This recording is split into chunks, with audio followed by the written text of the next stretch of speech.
Good day, Minecraftians. Purple Mentat here with the episode 12 of Sevtech Ages. I lied to you at the end of the last episode. I said I wasn't going to do much between episodes, but then I just kind of got playing and going and decided to take care of a whole bunch of grindy stuff. I expanded the area that I've got fenced in a bit, and I torched everything up using these Totem Torches. I decided to use the Totem Torches from Totemic because despite the fact that we've got access to regular torches and they're fairly cheap, and the Totem Torches are kind of annoying to craft because you need to make the lit fiber torch first, which requires crafting the unlit fiber torch and then right-clicking it on a fire source or a lit torch, and then you can turn that into the Totem Torch. The Totem Torches just have a better light level than the regular torches. I think they are 1 block brighter than the regular torches, and also I just kind of like them. I mean, the particle effects could be a little obnoxious for some people's machines though, so be wary of that if you're in a shared area or if your computer just isn't a rock star these days. I also went out and did a little bit more plant gathering because I knew we were going to be needing at least hemp, and I also found canola and coffee and barley along the way, as well as some ginseng root from rustic. And I planted a bunch of hemp, and I played the drums and the rattle a whole bunch to grow a bunch of hemp so that I'd have a whole bunch ready. The only other things that I did was run the millstone an awful lot while I watched some YouTube videos to grind some of that hemp into hemp fiber and to make some more porcelain brick so that we'd be all prepared for today. Though I can almost guarantee you that sometime in the next 5 minutes I'm going to find out that I need something that I have not prepared in advance.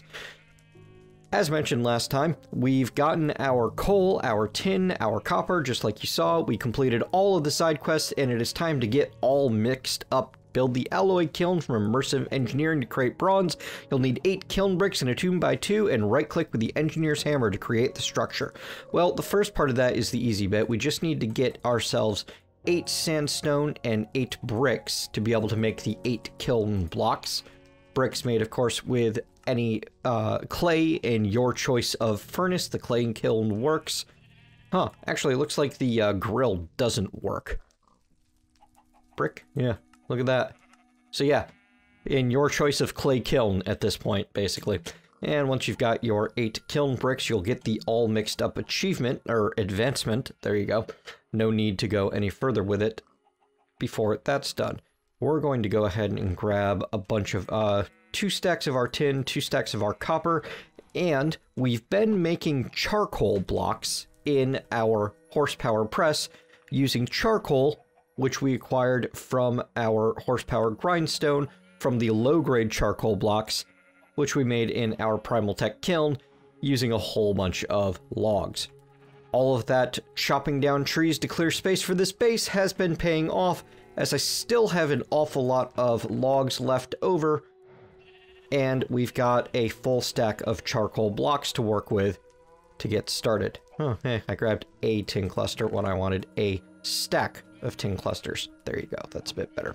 Now, what we're going to need, if we want to get started with doing some metal, we're going to need ourselves a casting basin, and this will be familiar for anyone that's familiar with Tinker's Construct. We're going to need ourselves another faucet as well.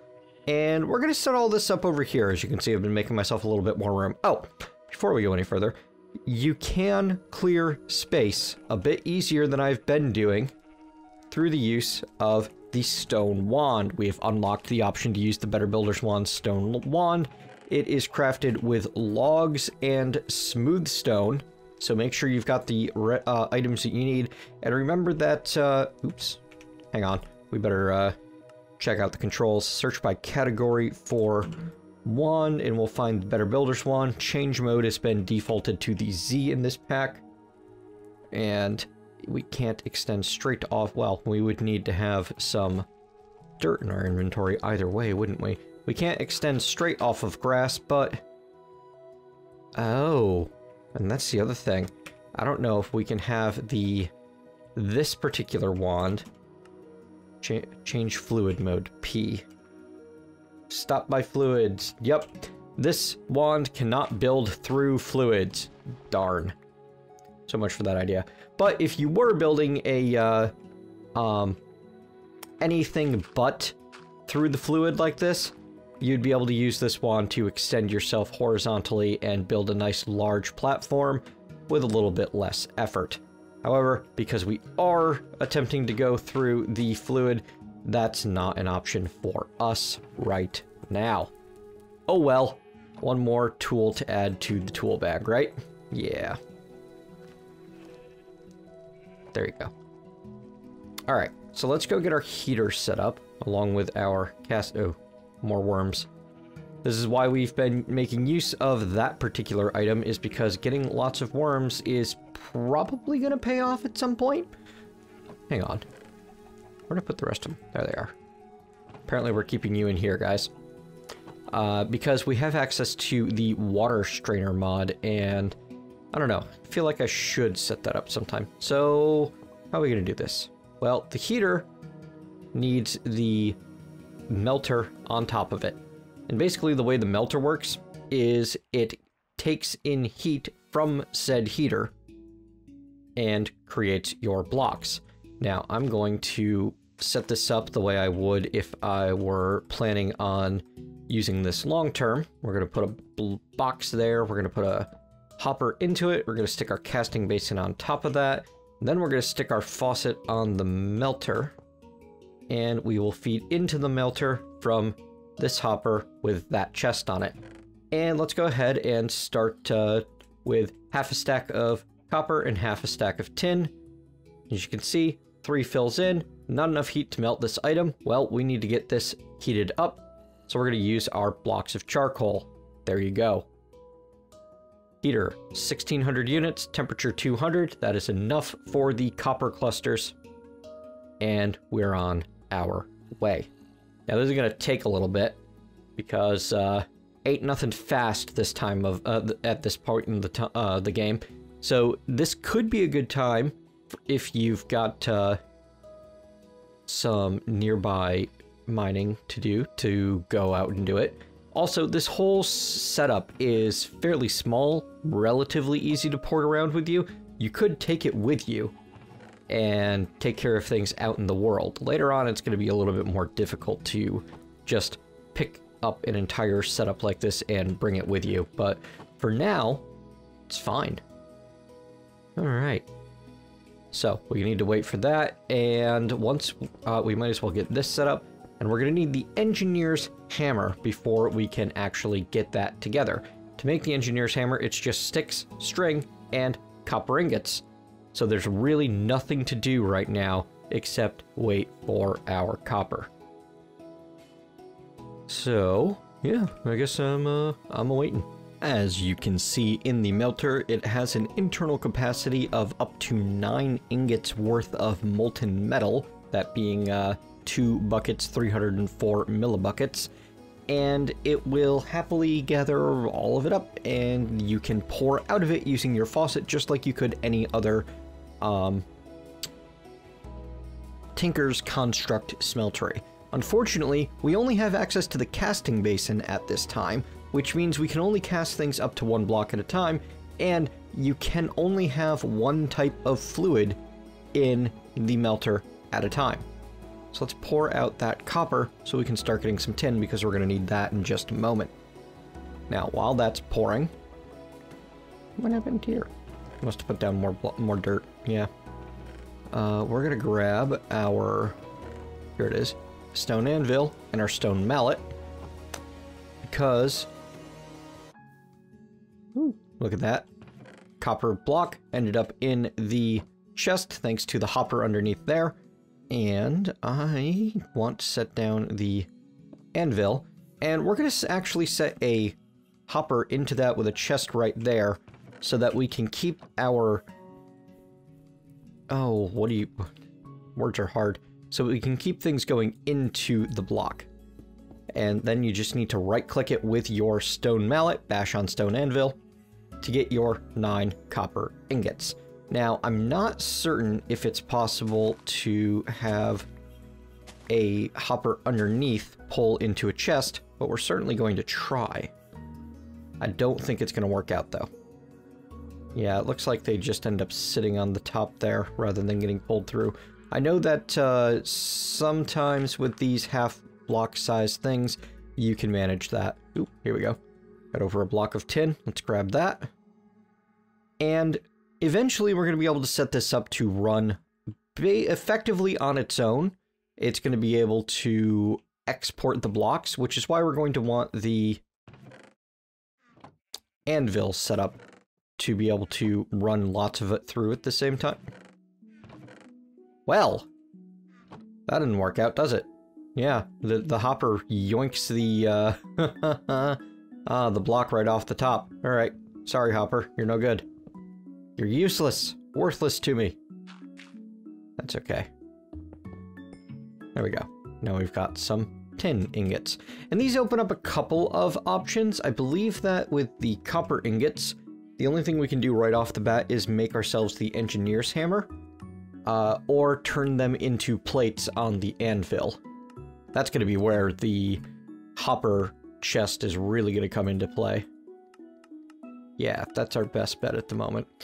Because the copper plates can be used to make copper boots, a new copper gear, copper helmets. This is where all of our cool stuff comes in. Iron chests, we can start making copper chests instead of using the regular chests.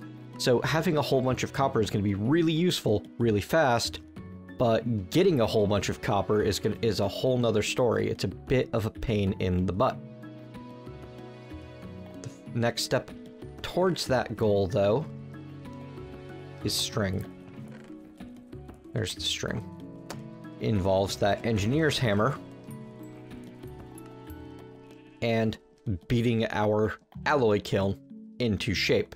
And now we can make bronze, which is another cool option. Hang on. Can I make myself a bronze ingot in the alloy kiln using the... Ooh, I can use copper ingots and tin ingots. I can use the dust and the grit. I don't think that I can use the clusters.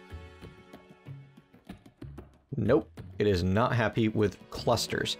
So I do need to break things down into the copper and tin ingots before I can actually get my hands on the bronze that we need. But brains over bronze is our very next advancement, and we're going to go ahead and get that done. And once we have bronze, we can at least make ourselves some better protective gear, and that's going to help us out a bit, I think. Alright, so I'm going to spend a bit of grindy time getting all of these metals together, and once I've got a whole bunch smelted down, and as you can see it requires 3 copper per tin to make 4 bronze, but once we've got some better options here, it looks like we're gonna be going into either Abyssal Craft or Blood Magic. And honestly, I think we're gonna do Blood Magic first, because I'm more familiar with it, it's the side quest, and I feel safer seeing if we can get something useful out of Blood Magic before we craft the Necronomicon. Alright, we've got a good bit of tin cooked up now, and honestly, copper just takes a long time to cook.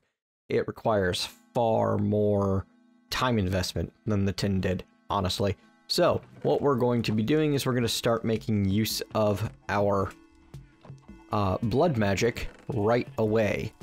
And step 1 along that lines is the altered state. Capture demonic will to build a blood altar. If you take a look at your demonic will, you'll actually get an info panel from Just Enough Items letting you know you can obtain it by killing a mob with a sentient weapon, that's a bit out of our range, isn't it, or throwing a snare at a mob and killing it while it has white particles. Now, I do not know if this applies to these creatures as well, our own homegrown mobs, not mods, but we can certainly find out by tossing one at a chicken. No white particles. So I'm gonna go with no. And it makes a bit of sense that you need to find a hostile creature for demonic will. Luckily, we've got a infinite source of hostile creatures right over here inside of our very own hunting dimension. Let's go kill ourselves a bad guy. I hear more bad guys than I see. Always a problem. Karate zombies, you're first. That skeleton is faster than I like. Alright, there we go. We've got him low. There, he's snared. Nope, he never generated white particles. We'll try the regular zombie in just a moment here.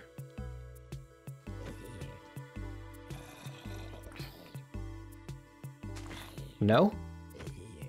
Huh. Thought for sure that I had this figured right.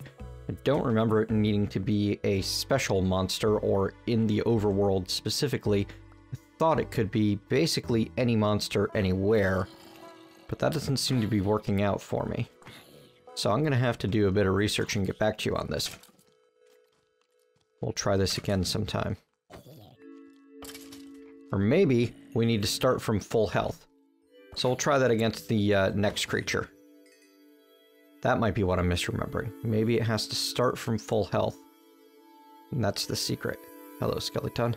Or Creeperton. Huh. Still no white particles, okay. Alright, well, I better go make some more snares and look this up, because clearly I've forgotten how this functions. Yeah, big surprise that, right? Did I hear Enderman just now? No, just the portal making noises. Alright, back in the overworld. Snares in hand, zombie handy. Oh, there you go. We got ourselves some particle effects now. Fantastic. 1 demonic will. Will quantity 2.9. Every time you get a demonic will out of a creature like that, it's going to have a random amount of will in it. And that's going to end up important later on. Also, you need to be careful. These things do not stack, the demonic wills. Alright, so I was just unlucky in my first snaring attempts. There we go. Because it is a bit random. You're not guaranteed that it'll hit. And it also looks like you're not 100... Oh, you are guaranteed the drop, or at least seem to be with the information I have so far. That may not continue to be true. Put that away. And there we are. Now we've got an 0.07, a 1.7, and a 2.9. We're going to call that good. We've got a few demonic wills that we can take back with us and start down the path of blood magic. Such a lovely fun time. I knew I had this right, just for some reason didn't want to function. Maybe it's the hunting age, maybe I just got unlucky and they weren't affected. Maybe, I don't know. Maybe I was doing something wrong and it does have to be a full health creature. Maybe some combination of all of the above. Who knows?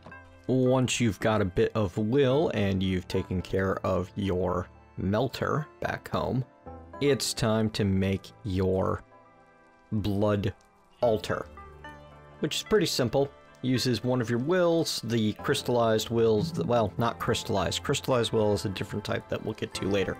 But the solid demonic will item, I recommend using the one with the lowest quality. A couple of bronze, some smooth stone, and a furnace, and bam, you've got your blood altar. With it, you get the Altered State advancement, as well as the Sanguine Scientium book. That'll tell you a bit about how to build your everything, as well as getting your hands on the various how to build your blood altar, what you can do with the various items. It's basically your initial guide. I do recommend reading through it in a little bit of detail. However, the usual progression here is going to be a bit sidelined. We're not going to worry too much about making an altar space for us just yet, though we are getting to the point where we're going to need to start deciding on permanent locations of stuff and probably carving out some land, honestly, if we really want to be serious about making a go right here. I do like building a little bit more horizontally spread out in general, and I feel like we've got a potentially good thing going here, but I'm a little concerned about establishing too much permanent infrastructure here when the ultimate plan might be to move later. You know what, I'll probably clear out a nice large altar area, because you're gonna want a lot of space available for the final upgrade of your blood altar. For now, though, probably what's gonna be your next step. I mean, one, you could make the Apple of Lofty Stature if you've decided that you dislike the step-up ability that the game starts you with. Requires 1500 LP in the blood altar. Now, the way LP works is you basically drain blood into the altar. Let's just stuff it there for the moment. And to do so, you've got two options. The Dagger of Sacrifice, which allows you to kill other things, but to get that, you need an upgraded altar and an iron sword, which you can't get yet, or an awful lot of LP and a black quartz sword, which we also can't get yet, which leaves us with the Sacrificial Dagger instead, made with a couple of bronze and a sharp bone. Let's just sharpen a bone here. There we go. And here we are. And this works exactly the way you would expect. You stab yourself, you get a little bit of LP. Hey, sheep, what are you doing? Get back in there. Don't be so eager to volunteer. And, as you can see, it doesn't stick around for very long. It kind of evaporates slowly.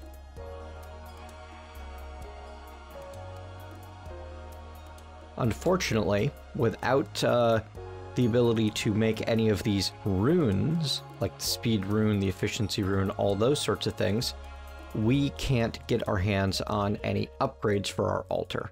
To be able to make any of these, we need a blood orb. And the first blood orb could be made with a diamond or with coagulated blood and 2000 LP. It's the 2000 LP that's going to cause us the most trouble. To get some coagulated blood, it's actually a lot simpler than you might expect. All we need is 160 millibuckets in a casting...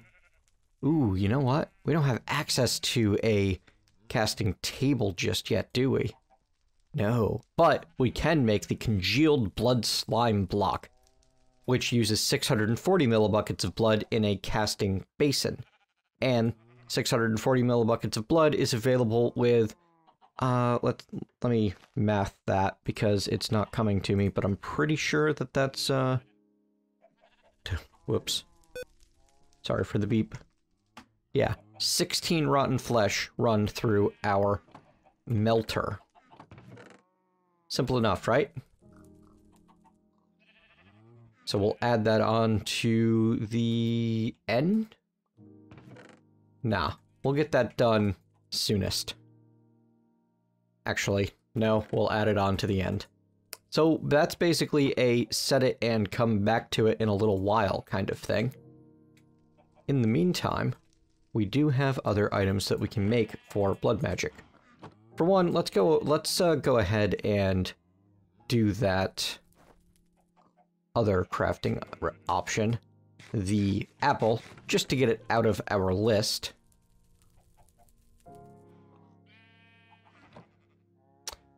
Put an apple in there, start stabbing yourself.